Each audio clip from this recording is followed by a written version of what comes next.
कि अभी हमारे साथी अभिजीत जी ने बताया कि कल महबूबा मुफ्ती जी ने एक ऐसा आग लगाने वाला, जिसको कह सकते हैं, स्टेटमेंट दिया है जो कम्युनली और रीजनली डिविसिव है, एक्सट्रीमली प्रोवोकेटिव है और हाईली ऑब्जेक्शनेबल भी और कंडेमनेबल भी। हमें महबूबा जी से कभी कोई पॉजिटिव बात करने की अपेक्षा रही नहीं है, क्योंकि हम हमेशा मतलब देखा है कि उनकी राजनीति सेशनिस्ट रही है, वो भारत विरोधी रही है, भारत के, और उसको नाम वो लबादा देना चाहती है, कभी डिस्टेंस के नाम पर, कभी रीजन के नाम पर और कभी माइनॉरिटीज के नाम पर। अगर वो वास्तव में ईमानदारी से इन्हीं बातों पर जो वो कहती है, अगर वो ईमानदारी से इसी पर भरोसा करती तो जम्मू के साथ साथ वो कश्मीर के बारे में भी, कश्मीर के लोगों के बारे में भी उसी प्रकार से चिंतित रहती कि जो कश्मीर के दूर दराज के लोग हैं उनकी सुविधा के बारे में भी बात करती और डिवीजन की मांग उसी हिसाब से करती। माइनॉरिटीज की बात जहां तक है कि अगर माइनॉरिटीज को उसने देखना है तो वो कश्मीर में जो रिलीजियस माइनॉरिटीज है, खासकर कश्मीरी हिंदू समाज, जो वास्तविक में जिनके खिलाफ एथनिक क्लींजिंग की जो शुरुआत हुई इनके पिताजी श्री मुफ्ती मोहम्मद सईद ने 86 में करवाई थी, जो उन पर उनके पार्टी ने ही उस वक्त इल्जाम लगाया था, तो वो उनके बारे में भी कहते कि इनका ध्यान रखा जाए, इनको भी अलग से एक डिवीजन दिया जाए, ये वो कह देती। लेकिन महबूबा जी की राजनीति न केवल भारत विरोधी, न केवल सनातन विरोधी, न केवल जम्मू के विरोध में है, और ये वही जम्मू है जिसने, जब उनके पिताजी को कश्मीर में पंचायत मेंबर के लिए भी चुना नहीं जा सकता, ऐसा माहौल था उनके विरोध, तब जम्मू के आरएसपोरा के लोगों ने उनको असेंबली में भेजा, जिससे उनका पॉलिटिकल कैरियर बचा, नहीं तो वो ओब्लिवियन में चले गए होते। उसके बाद भारत में ही मुजफ्फरनगर के लोगों द्वारा चुने जाने के बाद वो भारत देश के गृह मंत्री बने। आज वो उसी का एहसान इस ढंग से चुनाती है कि वो भारत में डिविसिव और माइनॉरिटीज के नाम पर इस प्रकार की राजनीति करती है ताकि भारत में विभाजन हो, भारत में दंगे हो, भारत में भड़काऊ भाषण देने का वो काम करती है। हम इस भारतीय जनता पार्टी के नाते उनके इस व्यवहार को, इसको बहुत ही स्ट्रॉन्ग वर्ड्स में कंडेम करते हैं और चाहते हैं कि जो उनका दौरा, अगर मान लीजिए ये चाहे वो एरसवाल डोडा डिस्ट्रिक्ट हो या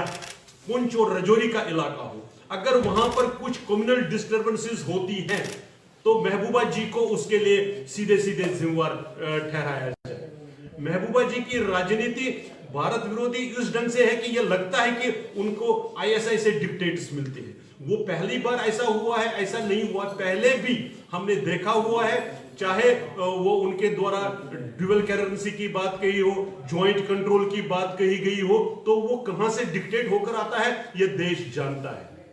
हमको उनके बारे में भी ये भी जानकारी है, उनकी पार्टी और उनके परिवार के बारे में ये भी जानकारी देश को है, सारी दुनिया को है कि जब यहां पर टेररिज्म पीक पर था उनका व्यवहार कैसे रहा, कैसे लोग मानते हैं सिर्फ, और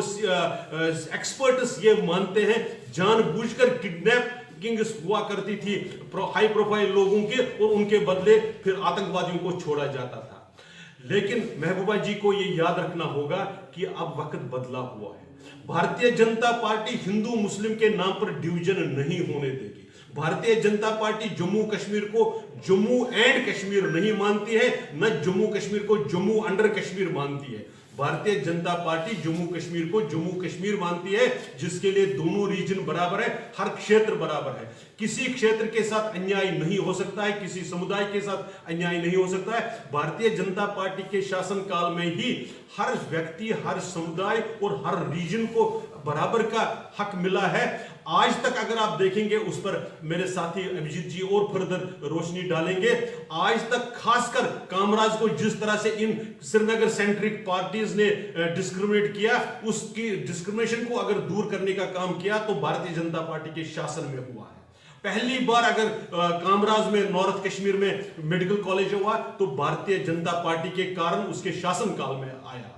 इसी प्रकार से आप किसी भी पैमाने पर देखेंगे, चाहे वो डोडा डिस्ट्रिक्ट हो, रसवाई डोडा डिस्ट्रिक्ट हो, चाहे वो पुंछ राजौरी हो, यहां पर डेवलपमेंट का काम अगर उसको गति मिली है तो भारतीय जनता पार्टी के शासन में हुई है। अगर महबूबा जी को चाहे डोडा डिस्ट्रिक्ट हो, एरसवाइल या पुंछ राजौरी की हो, अगर इनके साथ रत्ती भर भी हमदर्दी होती तो जब इनके साथ बजट में पिछली बार नई सरकार द्वारा डिस्क्रिमिनेशन हुई तो इनके जो एमएलएज वहां पर, जो हालांकि गिने चुने हैं लेकिन वो उस पर आवाज उठाते, तब इन्होंने आवाज नहीं उठाई, तब वो काम सिर्फ भारतीय जनता पार्टी के विधायकों ने किया। तो इस प्रकार से उनके, इसमें फिर बता रहा हूं, कम्युनली डिविसिव, रीजनली डिविसिव और जम्मू कश्मीर को तोड़ने वाला और इस प्रकार का जो बयान देता है, भारतीय जनता पार्टी उसके बहुत ही कड़े शब्दों में भर्त्सना करती है, कंडेम करती है और चाहती है कि अगर ऐसा कोई इनके इस भड़काऊ भाषण को इनका संज्ञान लिया जाए और इस पर उस उचित कार्रवाई का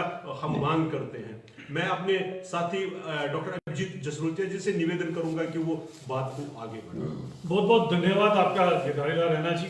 देखिए, आज सबसे बड़ी बात यह आती है कि दुख की बात क्या है। दुख की बात यह है कि महबूबा मुफ्ती साहिबा जहां से ये प्रेस कॉन्फ्रेंस हो, जहां से ये बात लोगों से कर रही है, महबूबा मुफ्ती साहिबा को उन लोगों ने पिछले ही एमपी चुनावों के अंदर टाटा बाय बाय कर दिया था और वहां से महबूबा मुफ्ती साहिबा की जमानत तक जब्त हो चुकी थी। तो आप किस अधिकार से वहां से आके लोगों की बात कर रहे हैं? क्या आप लोगों की आवाज है उस इलाके की? सबसे बड़ी बात यह आती है आप उस इलाके की आवाज नहीं है, क्योंकि एज ए मेंबर पार्लियामेंट आपकी वहां से जमानत जब्त हो गई। दूसरी बात, आपका एक भी विधायक वहां से नहीं जीता, लेकिन आप फिर भी इसके ऊपर राजनीति करने के ऊपर आए हैं। और ये जो सलाह मशवरा आप दे रहे हैं हमें, ये सलाह मशवरा जरा कश्मीर में भी ले जाए। वहां पर ये सलाह मशवरा आपने क्यों नहीं दिया? कामराज और मराज की बात की हमारे गिरधारीलाल रैना साहब ने, तो वो इलाके गुरेज, टंगधर, बारामूला, ये जो इलाके हैं जो सिर्फ और सिर्फ आपकी इसी एपैथी के कारण, आपके इनजस्टिस के कारण इन इलाकों में कभी आज तक तरक्की नहीं हुई, उनके बारे में ये सुझाव आपके द्वारा नहीं आया। अभी आप चले जाइए मराज के इलाके के, हम जाते हैं अनंतनाग के इलाके के अंदर, वहां पर भी आप देख लीजिए, आप तो खुद वहां से मेंबर पार्लियामेंट रही हैं। मुझे जरा ये बताइए, जब से थॉमस अल्वा एडिसन ने बल्ब इजाद किया, पहली बार आपके अनंतनाग से आधे से ज्यादा इलाके के लोगों ने वो बल्ब देखा है। वहां पर आपको ये नजर नहीं आएगा। लेकिन आईएसआई का जो मंसूबा था, जो भारत देश के खिलाफ मंसूबा था इस पाकिस्तान का, उसी मंसूबे के ऊपर आज आप बात कर रहे हो, क्योंकि यही मंसूबा था तो 87 और 90 के दशक के अंदर एथनिक क्लींजिंग की गई कश्मीरी हिंदुओं की और उन्हें कश्मीर से बाहर निकाला गया ताकि वो उस इलाके को अपने हिसाब से जो है चला सके। उसके बाद यही सेम चीज अगर आपको याद होगा, राजौरी पुंछ के इलाके के अंदर, बोले वो चपनारी और बाकी के इलाके के अंदर जहां पर हिंदुओं की हत्या की गई, यही मंसूबा आईएसआई का और पाकिस्तान का उस समय था। आप दूसरी तरफ डोडा में चली जाइए, द्रवशाला और उन इलाकों में जब पूरी की पूरी बारातों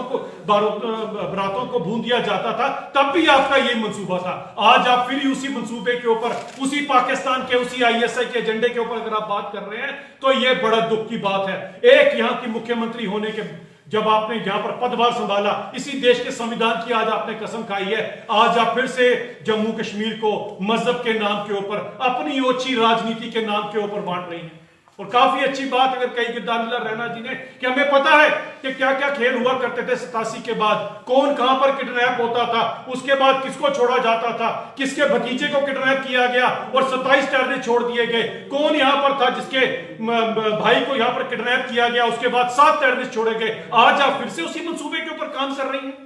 हमें तो पहले ही पता था, शायद यही कारण रहा होगा। अटल जी कहा करते थे कि सरकारें आती जाती रहती हैं, पार्टियां बनती बिगड़ती रहती हैं, पर देश रहना चाहिए। आपको याद होगा, अटल जी का नाम तो महबूबा जी आप लेती हैं, लेकिन ये वही अटल जी हैं जिन्होंने आपको अपनी स्टेज शेयर नहीं करने दी थी, उस स्टेज से नीचे उतार दिया था, क्योंकि हमें पता था कि बैक ऑफ द माइंड आपका जो प्लान है और पाकिस्तान का प्लान है, उनमें कोई मतभेद नहीं है। लेकिन याद रखिएगा, ये नरेंद्र मोदी जी का नया भारत है। यहां पर इस तरह का मंसूबा, हिंदू मुसलमान को डिवाइड करने का मंसूबा, या यहां पर पाकिस्तान के झंडे पर कोई भी इंसान चलेगा